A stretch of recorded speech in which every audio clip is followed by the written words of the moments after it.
Gautham கம்பீருடன் special திட்டம்.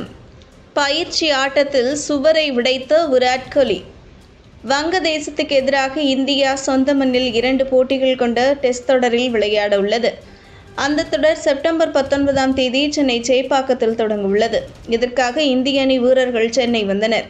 இந்திய அணி வீரர்கள் இந்த தொடரில் வெற்றி பெறவும் பாம்பு டான்ஸ் குரூப்பை ஓடவிடவும் தீவிரமாக பயிற்சியில் ஈடுபட்டு வருகின்றனர். அதிலும் கிங் கோலி நேற்று சேப்பாக்கம் ஸ்டேடியத்தில் பயிற்சி செய்து கொண்டே இருக்கும்போது விராட் கோலி தனது அதிரடி ஆட்டத்தை வெளிப்படுத்தி பந்துகளை நாலாபுறமும் பறக்கடித்தார்.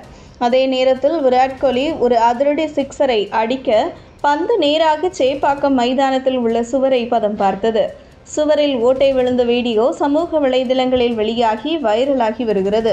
பயிற்சி ஆட்டத்தை முன்னாள் இந்திய வீரர் கௌதம் கம்பீர் மேற்பார்வையிட்டார். டெஸ்ட் கிரிக்கெட்டில் இடது கை ஸ்பின்னர்களுக்கு எதிரான தடுமாற்றத்தை சரி செய்ய கோலிக்கு கம்பீர் முக்கிய ஆலோசனைகளை வழங்கியதாக கூறப்படுகிறது.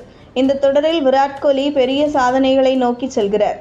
முதல் போட்டியில் 58 ரன்கள் அடித்தால் சர்வதேச கிரிக்கெட்டில் அதிவேகமாக 27,000 ரன்கள் குவித்த வீரர் என்ற புதிய உலக சாதனையை அவர் படைக்கும். மேலும் வங்கதேச தொடரில் 152 ரன்கள் சேர்த்தால் 9,000 டெஸ்ட் ரன்களை கடந்து இந்திய வீரர்களில் 4வது இடத்தை பெறுவார் என்று கூறப்படுகிறது. விராட் கோலியை பற்றி நீங்கள் என்ன நினைக்கிறீங்கன்னு கமெண்ட் பண்ணுங்க. இது போன்ற செய்திகளை தெரிந்து கொள்ள செய்தி புனலுடன் இணைந்திடுங்கள்.